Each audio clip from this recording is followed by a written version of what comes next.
بسم الله الرحمن الرحيم إن الحمد لله نحمده ونستعينه ونستغفره ونعوذ بالله من شرور أنفسنا ومن سيئات أعمالنا من يهده الله فلا مضل له ومن يضلل فلا هادي له وأشهد أن لا إله إلا الله لا شريك له وأشهد أن محمدا عبده ورسوله أما بعد. Comme à notre habitude, aujourd'hui nous avons cours sur l'explication, donc le cours de jurisprudence concernant l'explication de Minhaj Salikin.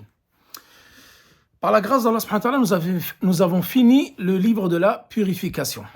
Et aujourd'hui, nous entamons un chapitre très important, qui est d'ailleurs même le chapitre, je dirais même le plus important du livre, qui est le chapitre de la prière, que nous allons bien sûr enseigner sur différentes semaines, d'où son importance.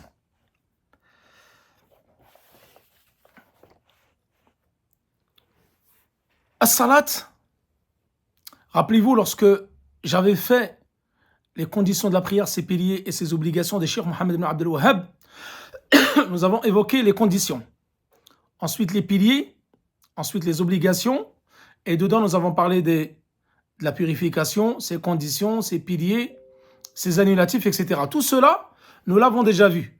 Là, nous allons le revoir, mais de façon différente, c'est-à-dire on sera obligé de suivre le livre Minhaj Salikin. Mais vous verrez qu'il y a des informations qui vont se regrouper et que parfois, il y aura des choses que j'ai déjà traitées dans Shurut al-Salat. Donc nous en parlerons, mais de façon différemment. Shurut al-Salat, donc ce sont les conditions de la prière. Dans la plupart des livres de fiqh, les juristes, lorsqu'ils commencent Kitab al-Salat, ils commencent tous par al-adhan ou al-iqama. Ensuite, ils disent les conditions de la prière. Donc là, l'auteur, en l'occurrence, il n'a pas commencé par l'adhan et l'iqama. Et c'est pour ça que je vous avais dit à maintes reprises que Minhaj Salikin, c'est vraiment un concis de jurisprudence. Malheureusement, l'auteur, il n'a pas mentionné beaucoup d'éléments que lui a jugé qu'ils n'étaient pas importants. Mais, Inch'Allah, moi, à travers les différents cours, j'essaierai de rajouter ce que l'auteur n'a pas mentionné afin de le compléter pour que le livre, nous puissions avoir l'occasion de traiter à peu près tous les points. Donc là, l'adhan et l'iqama ne l'a pas traité, mais je le traiterai plus tard dans les autres cours, Inch'Allah. Rappelez-vous les 9 conditions de la prière. Première, l'islam. Là, à savoir que l'auteur, Cheikh Abdurrahman Sa'di, il a cité uniquement 3 conditions dans son livre Minhaj Salikin, alors que les conditions sont au nombre de 9, comme nous l'avons déjà vu dans le livre de Cheikh Mohammed ibn Abdel Wahhab. Lui, il traite que de 3, mais nous allons évoquer les 9, car elles sont importantes. Et d'ailleurs, je ne sais pas pour quelle raison l'auteur n'a pas mentionné les autres conditions. L'islam, première condition, l'islam. Et d'ailleurs, aujourd'hui, à ce propos, nous allons traiter uniquement une seule condition, c'est al-waqt, dukhul al-waqt, l'entrée de l'heure, parce qu'elle est très longue et c'est l'une des plus longues. Et les autres conditions, nous les traiterons dans le cours de la semaine prochaine, Inch'Allah.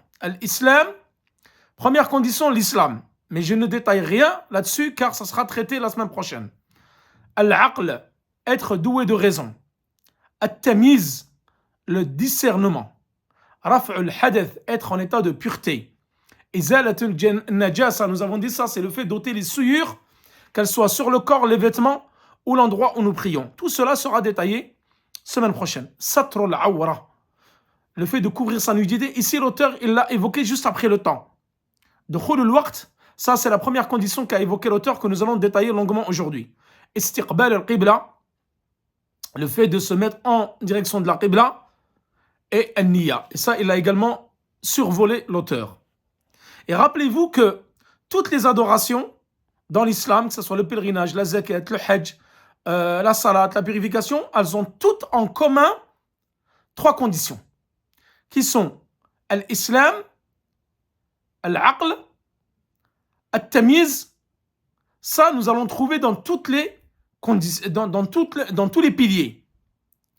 Et l'intention, an-niyya. Donc ces 4-là. À savoir, sauf, et nous l'avons déjà dit, et nous le redirons dans le prochain cours, le discernement, at-tamyiz, ici, ce n'est pas une condition dans la zakat. Rappelez-vous, j'en avais déjà parlé dans leçon importante et dans conditions d'argent. Ça, l'argent de la zakat, elle peut être prélevée du majnoun, de celui qui est fou, et de l'enfant qui est petit. Parce que la zakat, elle a une alaqa, une liaison avec l'argent et non avec la personne. Tout ça, ça sera développé. De toute façon, on en parlera dans Bab al-Zakat, mais nous en parlerons aussi la semaine prochaine dans les autres conditions. Aujourd'hui, nous allons évoquer Dukhul al-Waqt, l'entrée de l'heure. À savoir, là, en préambule, donc une introduction concernant la salat. Salat, comme vous le savez, c'est le pilier le plus important après la double attestation que nous avons expliqué hier. Et la prière, elle a été rendue obligatoire, elle a été prescrite au-dessus des 7 cieux. Et c'est la seule qui en fait une spécificité et une particularité par rapport aux autres piliers et aux autres obligations divines, c'est que c'est le seul pilier, la seule obligation qui a été prescrite au-dessus des 7 cieux, contrairement aux autres, pour marquer son importance et son caractère spécifique. Donc, elle a été prescrite à notre prophète, Laylat al-Mi'raj, la nuit de l'ascension, sans aucun intermédiaire. C'est-à-dire qu'elle n'a pas été prescrite à Jibril, comme le Coran qui l'a rapporté au prophète sallam. Elle a été prescrite d'Allah subhanahu wa ta'ala directement au prophète, sans aucun intermédiaire. Fi a'la makan, c'est-à-dire dans le lieu le plus haut, c'est-à-dire au-dessus de 7 cieux. Et c'est le pilier le plus important de l'islam. Après, bien sûr, la double attestation. Hiya amoud al-islam. C'est le pilier, la colonne vertébrale de l'islam. Et c'est l'ahd. C'est-à-dire, c'est ce qu'il y a entre nous et les mécréants. C'est ce qui nous permet de distinguer des mécréants. Et c'est la première des choses sur laquelle nous allons être jugés le jour du jugement dernier. أول ما يحاسب عليه العبد يوم القيامة الصلاة فإن صلحت صلح سائر عمله وإن فسدت فسد سائر عمله وهي آخر وصية رسول صلى الله عليه وسلم. C'est-à-dire que si elle était bien faite et parfaite, alors le reste des œuvres seront acceptées par Allah subhanahu wa ta'ala. Mais si elle a été mal faite et délaissée, alors tous les autres actes vont être rejetés par Allah subhanahu wa ta'ala. Et c'est la dernière recommandation qu'a fait le prophète sallam avant sa mort. Et ça, nous en parlerons très longuement dans notre cours, la biographie du prophète sallam. Lorsqu'il était en train d'agoniser, le prophète sallam, les derniers mots qu'il a dit, as-salat, wa ma malakat aymanukum. La prière est ce que possèdent vos mains. C'est-à-dire que la dernière recommandation qu'il a faite avant de mourir, c'était la prière. As-salat, l'ouraten, c'est quoi au niveau linguistique? C'est dua. Salat, au niveau linguistique, c'est l'invocation, ad-dua. جاء في الحديث, a été rapporté dans un hadith, إذا دعي أحدكم فليجب فإن كان مفطرا فليأكل وإن كان صائما فليصلي. C'est-à-dire, si quelqu'un d'entre vous est invité, qu'il réponde à l'invitation. Si il n'est pas jeûneur, qu'il mange. Et si il est jeûneur, falyusalli. C'est-à-dire ici, il fait pas que falyusalli ici ne veut pas dire qu'il prie, mais plutôt qu'il invoque. Il invoque pour celui qui l'a invité. Sahib al-walima, sahib al-aqiqa, etc. Donc ça montre que la prière, sa définition au niveau linguistique, c'est l'invocation. Et au niveau légiféré, c'est quoi? At-ta'abbud lillah, c'est le fait d'adorer Allah subhanahu wa ta'ala bi'aqwalin wa af'alin makhsousa, avec des paroles et des gestes spécifiques. Muftatiha bit-takbir, mukhtatima bit-taslim. C'est-à-dire en ouverture, at-takbir, c'est-à-dire takbirat al-ihram. Et ça, je pense, dans 2 cours, nous allons faire un long cours avec le descriptif en entier, comme nous l'avons déjà fait cet été, le descriptif de la prière du prophète sallallahu alayhi wa sallam. Muhtatimatun bit-taslim. C'est-à-dire que la prière, tu la commences par at-takbir, takbirat al-ihram, et tu la finis par le taslim. Comme cela sera évoqué dans la description complète du prophète sallallahu alayhi wa sallam. Elle a été prescrite 3 ans avant la hijra du prophète sallallahu alayhi wa sallam. 3 ans avant. Donc sans aucun intermédiaire. Et le prophète sallam à Mecca, il a prié 2 rak'at. C'est-à-dire al-Dhuhr 2 rak'at, 2 unités de prière, al-Asr 2 unités de prière, et l'Isha 2 unités de prière. Le Maghrib 3 et le Fajr 2. Comme si nous étions en voyage.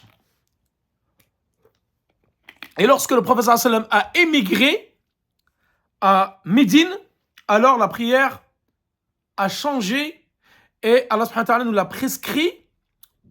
Celle qui était de 2 unités est passée à 4. C'est-à-dire Dhuhr 4, Asr 4 et Isha 4. Aisha radiyallahu anha, l'épouse du prophète sallam a dit Faradallahu as-salata hina faradaha rak'atayn. C'est-à-dire que lorsque Allah subhanahu wa ta'ala a ordonné, il a prescrit la prière, il l'a prescrit de 2 unités de prière. Fil hadar wa safar, c'est-à-dire en étant résident et en étant voyageur. C'était tout le temps 2, à l'époque mécoise. Ensuite, fa'aqarrat, c'est-à-dire qu'il a laissé telle quelle la salat du voyageur, dont nous parlerons longuement lorsque nous allons aborder cette question, parce que beaucoup de questions se posent sur la prière du voyageur. Et nous détaillerons tout cela le moment venu. Wazida fait salat al-hadar, donc c'est-à-dire la prière du voyageur est restée de 2 unités, et on a rajouté 2 rak'at pour la prière du résident, à savoir al-Dhuhr, al-Asr ou al-Isha, 4. Hadith rawahu al-Bukhari wa Muslim, rapporté par les 2 imams du hadith al-Bukhari wa Muslim. وهي العهد كما قال العهد الذي بيننا وبينهم الصلاة فمن تركها فقد كفر. C'est ce qui nous permet de différencier entre eux, les mécréants, et nous, c'est quoi? C'est la prière. Celui qui la délaisse a certes mécru. Hadith rawahu الترمذي والنسائي وهو صحيح, c'est-à-dire qu'il a été rapporté par Tirmidhi النسائي et authentifié par Sheikh Al-Albani. عن أبي هريرة رضي الله عنه قال عن النبي صلى الله عليه وسلم, Abu Huraira, il rapporte du prophète صلى الله عليه وسلم qui dit إن أول ما يحاسب الناس به يوم القيامة من أعمالهم الصلاة. La première des choses sur laquelle ils vont être interrogés le jour du jugement dernier, les gens, c'est quoi? C'est la prière, parmi toutes leurs œuvres. Hadith rawahu Abu Daoud wa Nasa'i, est authentifié par Sheikh Al-Albani. Rappelez-vous, lorsque j'avais parlé de Hukm Tariq as-Salat, tout ça c'est une longue introduction, mais c'est important de la rappeler parce que c'est un chapitre, pour moi c'est le chapitre le plus important de ce livre, parce que nous sommes concernés tous les jours par la prière. D'où l'importance de développer tous ces points-là et de bien donner de l'importance à cette prière pour que nous puissions la faire comme le prophète sallam l'a fait. Le prophète sallam, il a dit quoi? Sallu kama ra'aytumuni usalli. Priez comme vous m'avez vu prier.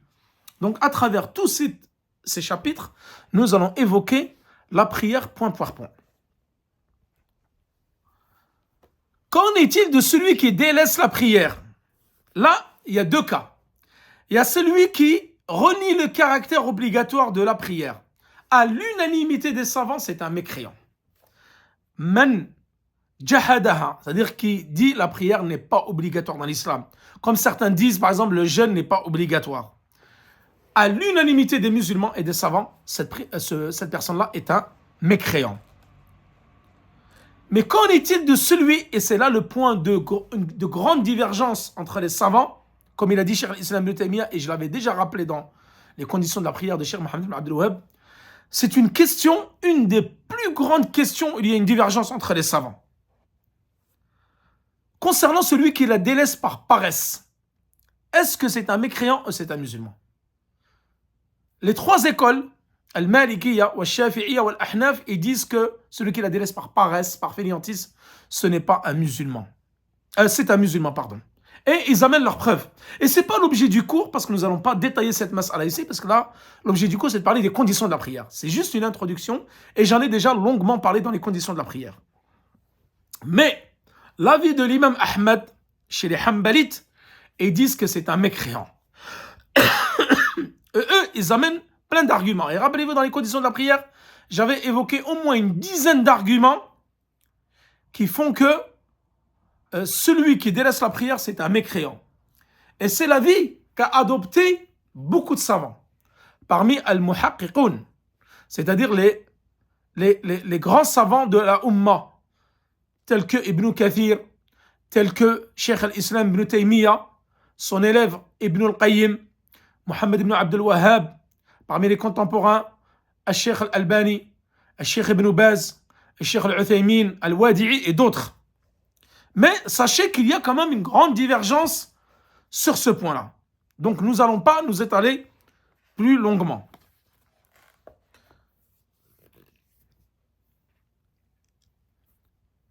قال النبي صلى الله عليه وسلم بين الرجل والشرك ترك الصلاة. Hadith Jabir rawa Muslim. C'est-à-dire que le prophète il a dit entre l'homme et l'associationnisme, le polythéisme, il y a le fait de délaisser la prière. Hadith rapporté par Muslim et par le narrateur Jabir radiallahu anhu قال. Là, al-shart, donc là nous rentrons dans le vif du sujet, les conditions. Al-shart, donc au niveau légiféré, c'est ma yalzamu min adamihi al-adam wa la yalzamu min wujudihi wujud wa la li'adama li dhatihi wa la adama li dhatihi. C'est-à-dire que la condition, il t'est obligatoire qu'elle soit présente pour que tu puisses faire l'acte qui est conditionné. Mais si tu as fait cette condition-là, tu n'es pas obligé de faire l'acte qui demande cette condition. Pour que ça soit plus clair pour vous. Les ablutions, c'est une condition pour entrer dans la salat, n'est-ce pas? Maintenant, si vous faites les ablutions et l'entrée de l'heure n'est pas entrée, l'entrée de la salat, l'heure de la prière n'est pas entrée, est-ce que vous êtes obligé de prier? Non. C'est-à-dire, si je fais les ablutions, je ne suis pas obligé de prier, mais pour prier, je dois avoir les ablutions. Voilà la condition. Donc, elles sont au nombre de 9 que je vais citer auparavant. Et là, donc là, les autres conditions, je vais les traiter la semaine prochaine. Et là, normalement, j'aurais dû commencer par l'islam, la raison, comme j'ai fait dans le salat de Cheikh Mohammed Abdel Wahhab, ensuite le discernement, etc. Mais là, je vais suivre le livre Minhaj Shalikin. Et en l'occurrence ici, l'auteur, Cheikh Saadi, commence par le temps. Mais c'est pas grave, l'entrée de l'heure. Dans tous les cas, nous traiterons des 9 conditions. Malgré que lui, il a évoqué que 3 conditions. Dukhul al-waqt, c'est-à-dire l'entrée de l'heure de la prière. Et c'est quoi le hadith? Al-asl, hadith Jibril. C'est-à-dire que Jibril alayhi salam, il est venu أنه أما النبي صلى الله عليه وسلم في أول الوقت وآخره وقال يا محمد الصلاة ما بين هذين الوقتين رواه أحمد والنسائي والترمذي. C'est-à-dire que dans le hadith de Jibril, il est venu au prophète صلى الله عليه وسلم et il a fait imam. C'est-à-dire qu'il a dirigé la prière et le prophète صلى الله عليه وسلم était ma'moum, il était derrière Jibril alayhi salam. Et lui il a dit au prophète sallam, au messager d'Allah, accomplit la prière. C'est-à-dire que Jibril l'a accompli une fois au début de son temps, puis une seconde fois à la fin de son temps. C'est-à-dire que c'était la prière du Dhuhr. Ô Mohammed, la prière est à accomplir dans l'intervalle compris entre ces deux moments. Donc hadith qui est rapporté par Ahmed, Abu Daoud, At-Tirmidhi. Et il a été authentifié, rapporté également par Ibn Khuzaymah ou Ad-Daraqutni. Donc là, Jibril, il est venu 2 jours de suite. Premier jour, il a prié Dhuhr en début de l'heure. Le lendemain, il est venu, il a prié à la fin de l'heure. Pour montrer qu'en fin de compte, chaque salat a 2 temps. Le temps préférable et le temps qu'on appelle ad-darura en cas d'extrême nécessité ou à la fin, c'est-à-dire que la fin de son temps. Mais nous allons voir que ce temps-là, il n'est pas conseillé de la faire à son temps-là.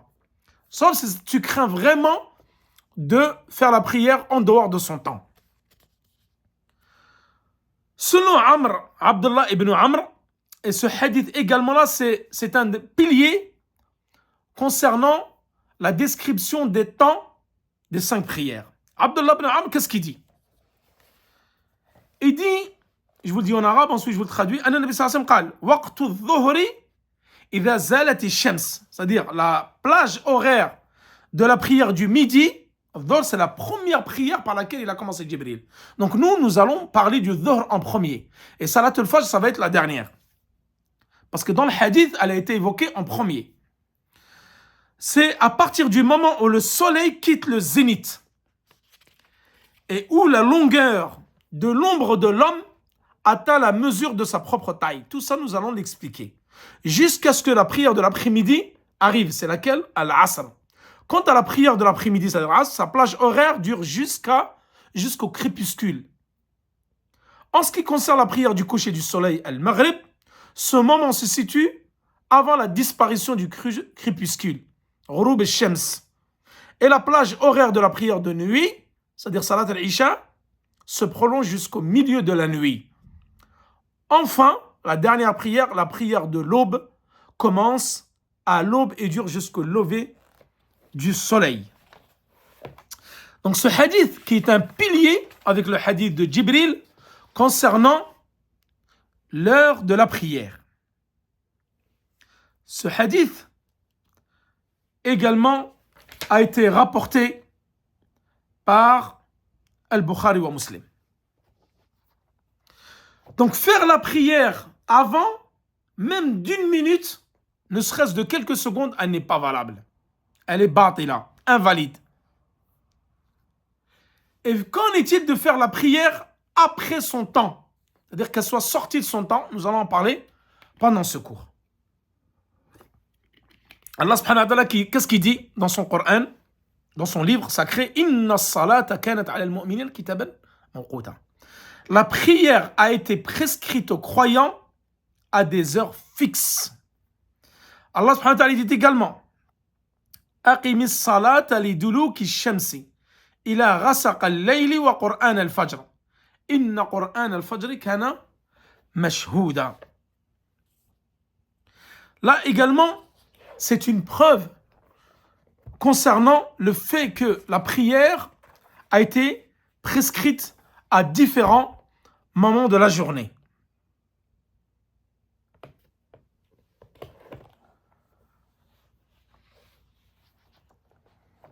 Donc celui qui prie avant ces horaires-là, alors sa prière est invalide en non avenu.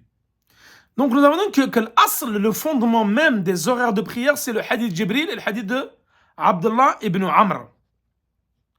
Donc là, nous allons parler de la première prière que Jibril a dirigée lorsqu'il est venu voir le prophète sallam. C'est la prière du Dhuhr, c'est-à-dire la prière du zénith. Et là, qu'est-ce qu'il dit dans le hadith de Abdullah ibn Amr?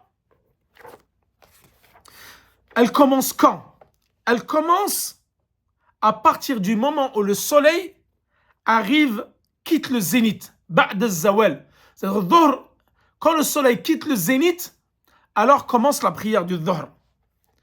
Et elle s'étend jusqu'à quand? Jusqu'à que l'ombre de l'homme atteigne sa propre taille. C'est-à-dire,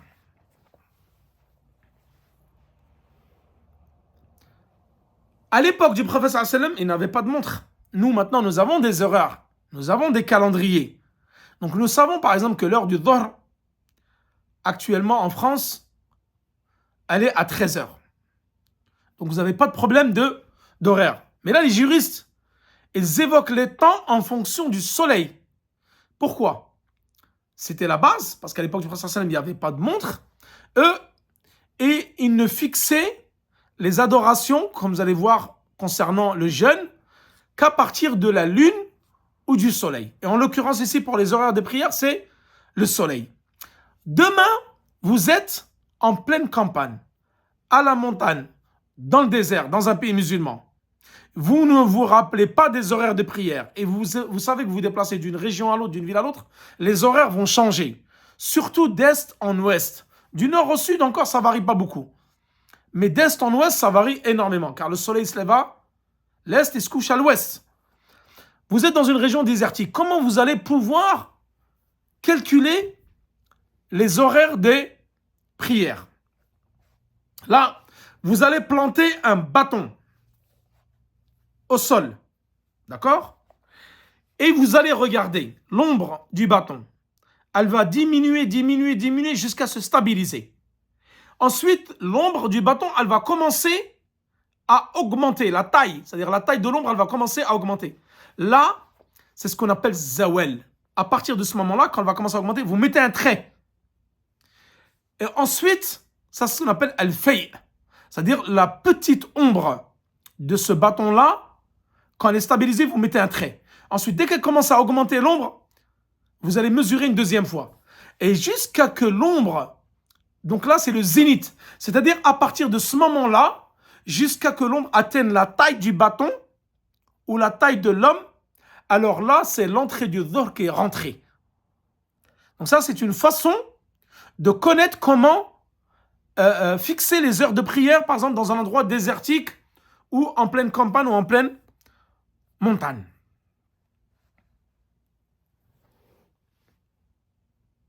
Donc zawal al-shams, lorsque l'ombre elle arrête de monter. Et comme je vous ai dit là, l'ombre elle commence à augmenter, là c'est le zawal, le zénith. Et la prière du dhuhr commence après le zénith, lorsque le soleil est au milieu du ciel. Ça c'est l'heure du dhuhr. Et la fin de l'heure du dhuhr c'est quand? C'est le début de l'heure du asr. Donc beaucoup de savants et les juristes ils disent que la fin de l'heure du dhuhr c'est la même que celle du début de l'heure du asr. Et donc quand est-ce qu'elle commence l'heure du asr? Ils disent que lorsque la taille du bâton il est égal, c'est-à-dire à la taille de son ombre. Ça c'est le début du asr. Jusqu'à quand? Jusqu'à doubler. Quand la taille du bâton que vous avez planté dans un endroit, donc au soleil, il va doubler de sa taille. Donc là, vous êtes arrivé au temps maximum de Salat al-Asr. Et il se poursuit jusqu'à Isfirar al-Shams, jusque le soleil, donc il est jaune et commence à se tendre vers al-Ghurub. Donc ça, c'est, vous allez rentrer dans le temps du Maghrib. Donc le temps du Asr, vous calculez, donc vous avez l'ombre du bâton au début, qu'on appelle el-fay', c'est la petite ombre du bâton. Ensuite, quand ça va arriver à sa propre taille, en ayant rajouté bien sûr, parce qu'au début, comme je vous ai dit, l'ombre elle va baisser jusqu'à se stabiliser. Là, vous mettez un repère. Et quand elle va augmenter jusqu'à avoir sa taille, c'est le début du dhuhr. Et jusqu'à qu'elle atteigne deux tailles, c'est la fin du dhuhr et le début du asr.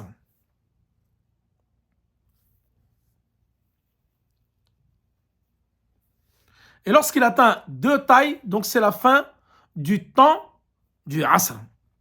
Concernant waqt al-maghrib, l'heure du maghrib, la troisième prière, il commence bi ghurub al-shams, c'est-à-dire lorsque le soleil commence à se baisser, à se coucher, alors là, lorsque vous ne voyez plus le soleil dans le ciel, il s'est couché, même s'il fait encore un tout petit peu jour, ça, c'est le début du Maghrib. Et le temps du Maghrib, c'est un temps qui est très court. Et d'ailleurs, le prophète il a dit de ne pas retarder Salat al-Maghrib, de la faire tout de suite. Et il s'étend jusqu'à l'heure du Isha. Donc le crépuscule, c'est lorsque le soleil se couche et vous ne voyez plus le soleil dans le ciel. Et là, début de l'heure du Maghrib. Et la plage horaire, ensuite nous allons parler de la plage horaire, c'est-à-dire Qars al-Shams. Ici les savants disent Qars al-Shams, c'est quoi? C'est-à-dire le rayon du soleil ici. Que ça soit le rayon du soleil, il faut qu'il soit complètement absent du soleil, vous ne voyez plus. Alors là, commence l'heure du Maghrib. Et Waqt al-Isha, ils disent que lorsque le soleil s'est couché, donc vous ne voyez plus al-Shafaq al-Ahmar, l'horizon rouge, jusqu'à la moitié de la nuit. Donc ça, tout ça, c'est le temps du Isha. Donc là, les savants, ils disent que c'est quoi le dernier temps? Parce que l'Isha, le prophète sallam, comme vous le savez, et nous allons le voir, il retardait l'heure du Isha. Et c'est la sunna de retarder l'heure du Isha. Mais, la retarder, c'est recommandé. Mais cela ne doit pas impliquer de délaisser la prière en groupe. Si la prière en groupe à la mosquée pour les hommes pubères la font en début du temps, alors vous devez la faire avec le groupe en début du temps. Et ne pas la retarder pour la faire seule chez soi. Ça, ce n'est pas la sunna. Le prophète, lui, l'a retardé, mais il la faisait en groupe. Donc tout ça, comme vous le savez, c'est que la prière doit être toujours faite à la mosquée en groupe pour les hommes résidents et pubères doués de raison. Ce qui est connu dans le madhab des Hanabila, c'est que le dernier temps préférable de Salat al-Isha, c'est la moitié de la nuit. Comment on calcule la moitié de la nuit? Vous regardez Salat al-Maghrib, exemple. Maghrib, il est à 18h. Le Fajr, il est à 4h du matin. Vous calculez la plage horaire qu'il y a entre le Maghrib 18h et 4h du matin. Là, vous dites il y a combien d'heures? 18h jusqu'à minuit, vous avez 6 heures. Minuit à 4h, vous avez combien? 4 heures. Donc en tout, vous avez 10 heures. Entre le Maghrib et le Fajr, et vous divisez par 2, ça fait 5 heures. Donc vous rajoutez 6 heures, Maghrib 5 heures. Ça fait combien? Ça fait 11 heures. Donc la moitié de la nuit ici, c'est 11 heures du soir. Donc le temps préférable du Isha, le dernier moment, c'est quoi? C'est 11 heures du soir. Vous ne devez pas prier l'Isha après 11 heures du soir au temps préférable, bien sûr. Mais le temps pour les retardataires, c'est jusqu'à, comme disent les savants, jusqu'au Fajr, c'est-à-dire jusqu'au lever du soleil. Mais ça, c'est un temps qu'il faut éviter de faire pour Salat al-Isha. Qu'il est préférable, le temps préférable, c'est toujours le premier tiers de la nuit, ou même jusqu'au milieu de la nuit. Donc là, il y a des avis chez les Hanabila qui disent que tu peux faire même jusqu'au tiers de la nuit. Mais l'avis le plus juste, c'est que c'est jusqu'au milieu de la nuit.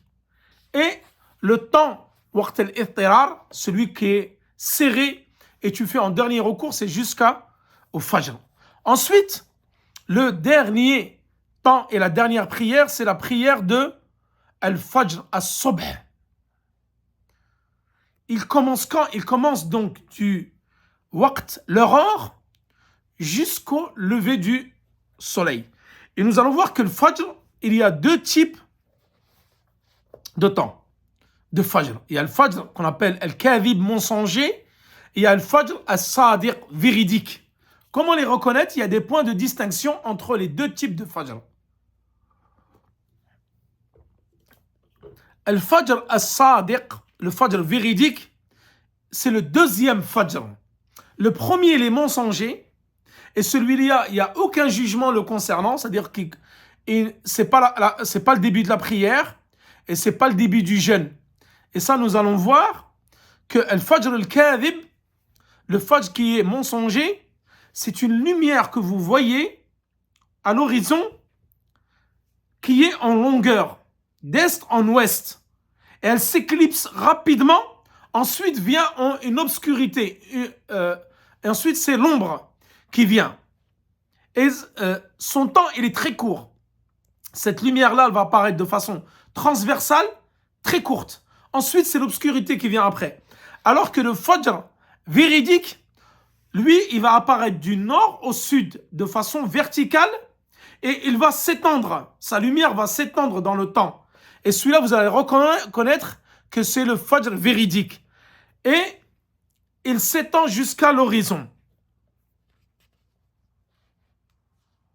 Et il n'y a pas d'obscurité qui vient après cette lumière-là. Et lui, il va jusqu'à l'horizon. Contrairement au Fajr mensonger. Et sa lumière de ce Fajr véridique, elle va s'étaler et s'étendre jusqu'à le jaunissement du jour, c'est-à-dire du ciel. Maintenant, nous allons rentrer dans Ahkam Awqat al-Salat, c'est-à-dire le jugement concernant les temps des prières. Il est à noter que lorsqu'on est devancé dans une prière collective, il suffit d'être présent à la dernière unité de prière pour être considéré comme ayant participé à la prière collective.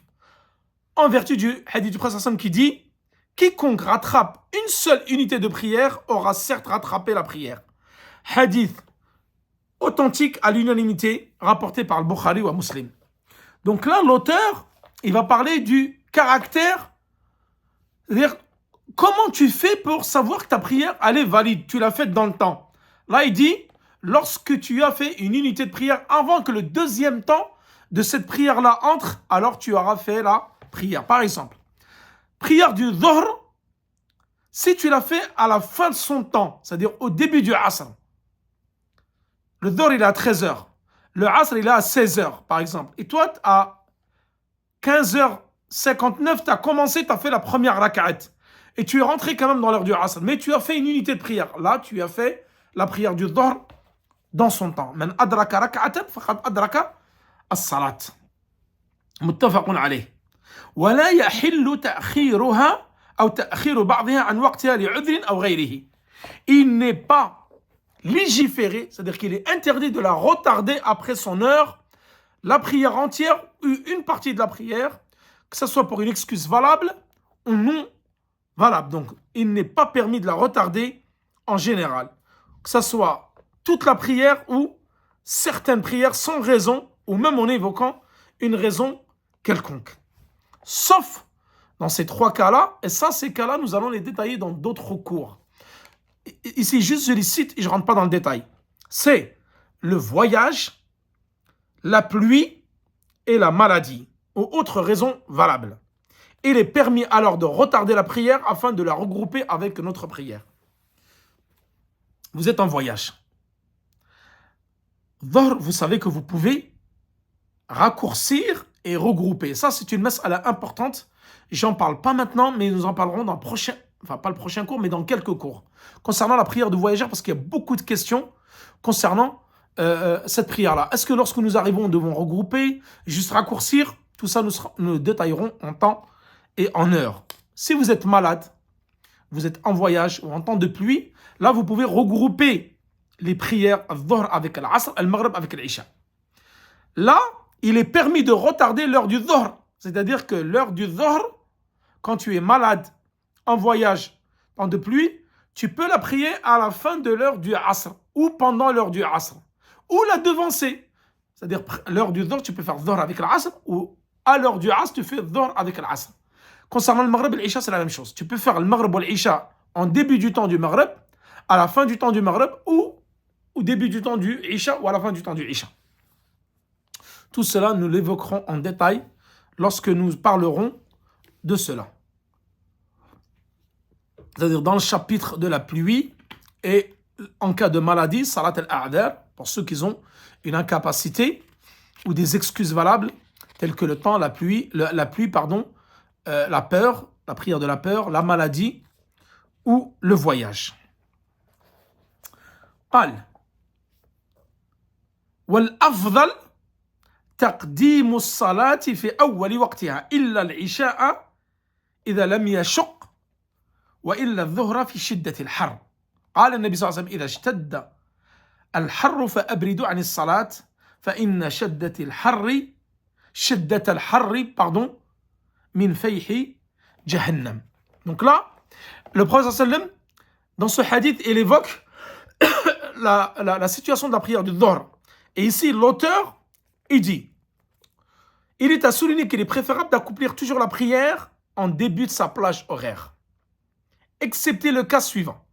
La prière de la nuit, tant que l'on veille à l'accomplir avant l'aube, et la prière du midi, salat al-Dhuhr, en période de canicule. Le prophète a dit à ce sujet, quand il fait très chaud, attendez que le soleil quitte le zénith avant de prier, car la canicule provient de la chaleur de la géhenne.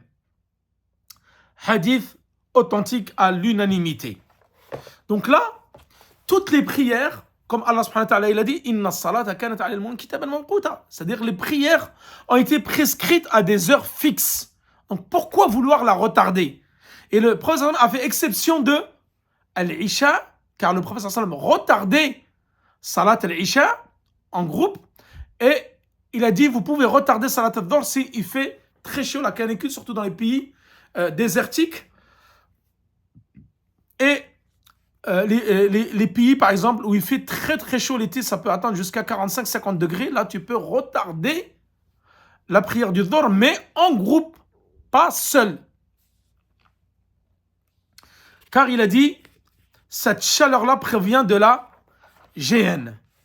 Donc, refroidissez la prière, faites-la lorsque le temps refroidit un peu. Et le temps le plus chaud, les savants ils disent que c'est 1 heure après le zénith. C'est là où la température a atteint son maximum. Et elle commence à diminuer juste avant l'heure du Asr. Donc là, vous pouvez la retarder juste avant la prière du Asr. Et l'Isha, la sunna du prophète, c'est de la retarder jusqu'au premier tiers de la nuit ou au milieu de la nuit, comme le prophète sallam le faisait. Et une fois, il a fait la prière avec le Coran, il a dit, voilà le temps du Isha, cela n'était pas un fardeau mashaqqa pour les gens, c'est-à-dire le fait de la retarder, pas fardeau pour la prière, mais le fardeau pour le retardement de la prière, parce que une fois les compagnons ont dit au prophète sallam, naman nisa wa sibyan, c'est-à-dire les femmes et les enfants se sont endormis, donc ils n'ont pas pu patienter jusqu'au milieu de la nuit ou au premier tiers de la nuit, ils sont endormis. Le prophète sallam a dit, si cela n'était pas un préjudice pour ma communauté, je leur ai recommandé de faire Salat al-Isha à cette heure-là. Mais vous savez que cela peut être une chose qui est contraignante, une contrainte, pardon, et pas un fardeau. Une contrainte pour les gens, donc le mieux c'est, vous pouvez la faire en début de son temps.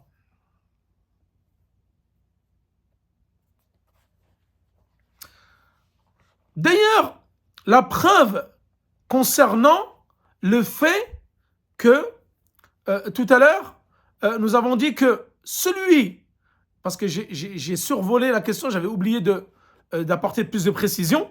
Hadith Abi Huraira, qu'est-ce qu'il dit? إذا أدرك أحدكم سجدة من صلاة العصر, celui d'entre vous qu'il arrive, c'est-à-dire avec l'imam, à une sajda, une prosternation de Salat al-Asr, قبل أن تغرب الشمس, avant que le soleil se couche, فليتم صلاته, qu'il finisse sa prière. Et celui qui vient et qui fait une prosternation de sa prière de Subh avant que se lève le soleil, qu'il finisse d'accomplir sa prière. Hadith rawahu al-Bukhari wa Muslim. Donc ici, les savants ils ont dit que si tu fais, parce que c'est quoi ici? C'est un pilier. Si tu arrives à accomplir un pilier avant que l'heure de la salat elle sorte, alors tu as fait la prière, fini ta prière car tu l'as fait à son temps. C'est-à-dire ici, les savants ils disent que tu fais la prière pour pas qu'elle sorte de son temps. C'est quoi le mizan, la balance? C'est de faire un pilier. Mais le deuxième avis, et le hadith nous l'avons cité, c'est que l'auteur il l'a cité ici, il a dit quoi? Man adraka rak'atan. Man adraka rak'atan, c'est-à-dire celui qui rattrape une seule unité de prière aura rattrapé la prière. Donc ça c'est la première avis. Les savants ils disent chez les Hanbalites que si tu fais juste un seul pilier dans la prière avant que sorte son temps, alors tu l'as fait dans son temps. Le qawl al-thani, le deuxième avis, ils disent que le temps de la prière, tu l'auras fait uniquement si tu as fait une unité de prière entière. Car le prophète dit man adraka rak'atan, celui qui arrive à rattraper une unité de prière entière, faqad adraka salat, alors il aura certes accompli la prière. Et ça, c'est l'avis de l'Malikiya, des Malikites, et c'est un avis de l'imam Ahmed, et c'est l'avis qu'a choisi Cheikh al-Islam Ibn Taymiyyah, et c'est l'avis le plus juste, en concordance avec le hadith. C'est-à-dire, pour avoir la prière en entière, il suffit que tu fasses une unité de prière avant que son temps sorte et le deuxième temps rentre. Voilà, donc concernant cette mas'ala que j'avais oublié d'évoquer. Il est interdit de retarder la prière après son temps. C'est-à-dire le dhuhr il est à 13h et tu le fais après que son temps soit sorti. C'est-à-dire que tu le fais pendant la prière du Asr. Ça c'est strictement interdit et c'est un grand péché parmi les grands péchés. Il y a même des savants, Cheikh Al-Uthaymin il ramène ici un avis comme quoi si tu l'as fait de façon intentionnelle, alors même si tu rattrapes cette prière 1000 fois, ta prière n'est pas acceptée. Et un autre avis qui dit que ça sera un qada, c'est-à-dire ça sera un rattrapage de cette prière-là. Allah subhanahu wa ta'ala va te l'accepter, mais tu auras commis un grand péché. Un grand péché, et tu seras châtié en conséquence le jour du jugement dernier par rapport au fait d'avoir délaissé la prière. Il y a carrément des savants, des avis, qui disent que si tu le laisses lors de la prière délibérément sortir, ça peut te faire sortir carrément de l'islam. Donc vraiment, vigilance, mes frères, de ne pas retarder l'heure de la prière. Ceux qui sont distraits par rapport à leur prière. Le Abdullah ibn Mas'ud, il a questionné le prophète sallam à ce sujet. Qu'est-ce qu'il a dit? Il a dit ceux qui retardent leur prière par rapport à leur temps qu'ils ont été prescrits. Également dans un hadith de Sa'd ibn Abi Waqqas, il a questionné le prophète sallam, il a dit concernant ce verset-là, le prophète il a dit c'est ceux qui retardent la prière par rapport à son temps. Hadith qui a été jugé faible par Sheikh al-Albani et il a été rapporté par Abu Ya'la. Donc ce hadith il est faible, mais sachez que le fait de retarder la prière sciemment, c'est un grave péché parmi les grands péchés. Et nous avons vu que s'il la retarde pour la regrouper avec une autre prière, comme nous avons vu pendant le voyage, la maladie ou la pluie, cela est légiféré. Donc le fait de regrouper les prières pendant la pluie, ça nous en parlerons longuement lorsque nous évoquerons le cas des prières de ceux qui ont une dispense, telles que la maladie, la pluie, la peur et le voyage. Ici, ils disent qu'il y a un avis de l'Hanabila, ils disent que tu peux regrouper pendant la pluie uniquement le Maghrib ou l'Isha. Mais il y a un autre avis qui dit que tu peux regrouper également al-Dhuhr ou al-Asr et le Maghrib ou l'Isha. Et ça, c'est l'avis le plus juste. Et c'est l'avis également de Shafi'iyya. Et c'est un avis de l'imam Ahmed et c'est l'avis qu'a choisi Cheikh al-Islam ibn Taymiyyah. Et c'est l'avis le plus juste. C'est-à-dire que pendant la pluie, tu peux regrouper le Dhuhr avec le Asr et le Maghrib avec l'Isha. Et ça, nous le détaillerons au moment propice. Ensuite, ici, l'auteur, qu'est-ce qu'il dit? Le mieux, c'est donc quiconque rattrape une prière se doit de la rattraper le plus tôt possible en respectant l'ordre de la prière. D'abord, le fait de faire les prières à leur heure, donc cela est meilleur. Toujours prier au premier temps de son heure. Et le dalil c'est quoi? قال الله تعالى في سورة البقرة verset 148 فاستبقوا الخيرات. Empressez-vous de faire les bonnes œuvres. وسارعوا إلى مغفرة من ربكم. Empressez-vous de demander la miséricorde ou que vos péchés soient absous par Allah subhanahu wa ta'ala. Hadith ibn Mas'ud, qu'est-ce qu'il dit? قال سألت النبي صلى الله عليه وسلم. J'ai questionné le prophète sallallahu alayhi wa sallam concernant le meilleur des actes, la meilleure des actions, la plus aimée. Qu'est-ce qu'il a dit? As-salatu ala waqtiha, c'est-à-dire la prière à son heure. Thumma, après dans un autre hadith, birrul walidain, l'obéissance aux parents, pardon. Donc la meilleure des actions et la plus préférée d'Allah subhanahu wa ta'ala, c'est de faire la prière à son heure. Également, la preuve, c'est hadith Jabir. كان النبي صلى الله عليه وسلم يصلي الظهر بالهاجرة. C'est-à-dire que le prophète sallam, Jabir rapporte cela du prophète sallam comme quoi il priait الظهر بالهاجرة lorsque le soleil était au zénith. والعصر والشمس حية. والمغرب إذا وجبت والعشاء إذا كثر الناس عجل وإذا قلوا أخر. C'est-à-dire que l'Isha, lorsque les gens étaient nombreux, il la faisait au début de son temps. Et s'ils étaient peu nombreux, alors il a retardé. وَالصَّبْحُ بِغَلَسٍ. Hadith rawahu al-Bukhari wa Muslim. Ce hadith de Jabir, il montre que Le prophète sallam ne retardait pas les prières. Il les faisait au début de son temps. Nous avons vu, sauf Salat al-Isha. Je vous avais dit, sauf la prière de l'Isha, qu'il était recommandé de la retarder, et la prière de Dhuhr, lorsqu'il a dit refroidissez la prière, c'est-à-dire faites-la lorsqu'il n'y a pas la canicule, car cela provient de l'enfer. Celui dont la prière il a raté une prière. قال من فاتته صلاة وجب عليه قضاؤها فورا مرتبا. C'est-à-dire celui qui loupe une prière, il doit la rattraper le plus tôt possible en respectant l'ordre de la prière. Maintenant, tu as loupé le dhuhr, tu as fait une sieste et tu as loupé le dhuhr. Et l'heure de Asr est rentrée. Donc là, tu dois prier dhuhr, ensuite tu fais l'Asr. Le hadith, c'est quoi? من نام عن صلاة أو نسيها فليصليها إذا ذكرها لا كفارة له إلا ذلك.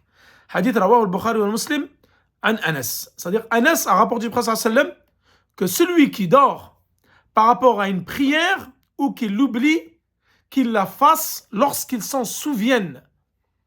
Il n'y a pas d'expiation en dehors de cela, sauf le fait de rattraper cette prière-là. Wa yawm al-Khandaq, le jour de la bataille des coalisés, les compagnons avaient loupé Salat al-Asr et ils l'ont fait qu'après Salat al-Maghrib. Mais ils ont commencé par Salat al-Asr, ensuite Salat al-Maghrib.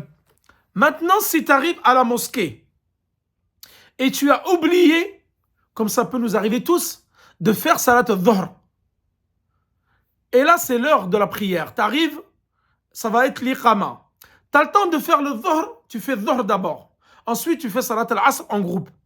Tu as oublié et tu es rentré en prière avec la jama'a. Là, tu ne dois pas prier dhuhr parce que si tu commences à prier dhuhr, tu vas louper salat al-asr. Et donc là, tu auras deux prières à rattraper. Donc les savants là disent, tu dois rentrer avec le groupe, faire salat al-asr, et quand tu as fini salat al-asr, tu fais salat al-dhuhr. Et ça, nous le détaillerons dans d'autres cours pour savoir comment faire pour ceux qui ont plusieurs prières à rattraper. Là, l'auteur, il dit, tu dois la faire de façon consécutive. Tu as loupé plusieurs prières. Tu t'es endormi, qaddarallah, ou tu es malade, ou tu t'es fait opérer, par exemple, et tu as loupé 3 prières ou 4. Quand tu te réveilles, là, tu dois en faire 3 ou 4, mais dans l'ordre successif. Tu as loupé Dhuhr, Asr, Maghrib, Isha. Donc là, tu arrives à l'heure du Isha, tu dois faire le Dhuhr, le Asr, le Maghrib et l'Isha de façon consécutive. Concernant l'oubli, qu'est-ce qu'il dit Allah subhanahu wa ta'ala dans le Coran? Rabbana la tu'akhidna in nasina. Donc là, c'est les croyants qui parlent. La tu'akhidna in nasina wa akhta'na. Oh Allah subhanahu wa ta'ala, nous ne tient pas rigueur si nous oublions ou nous fautons. Allah subhanahu wa ta'ala a répondu, comme cela a été évoqué par le prophète dans un hadith, il a dit Na'am, oui. C'est-à-dire, je vous ai pardonné vos oublis et vos erreurs.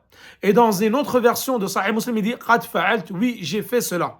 C'est-à-dire, je ne vous tiens pas rigueur de l'oubli et de la faute. Donc, si tu as oublié une prière, Allah subhanahu wa ta'ala, il ne te tient pas rigueur. Donc, tu l'as fait lorsque tu as pensé à faire cette prière-là et tu n'as pas d'autre action, il n'y a pas d'expiation en dehors de cela. Donc voilà, concernant les temps des prières, donc j'ai essayé de faire au mieux de façon concise parce que sinon j'allais rallonger le cours. Et la semaine prochaine, Inch'Allah, nous allons détailler les autres conditions, c'est-à-dire les 8 conditions qui restent. Je vais essayer d'être synthétique et de les regrouper en un seul cours.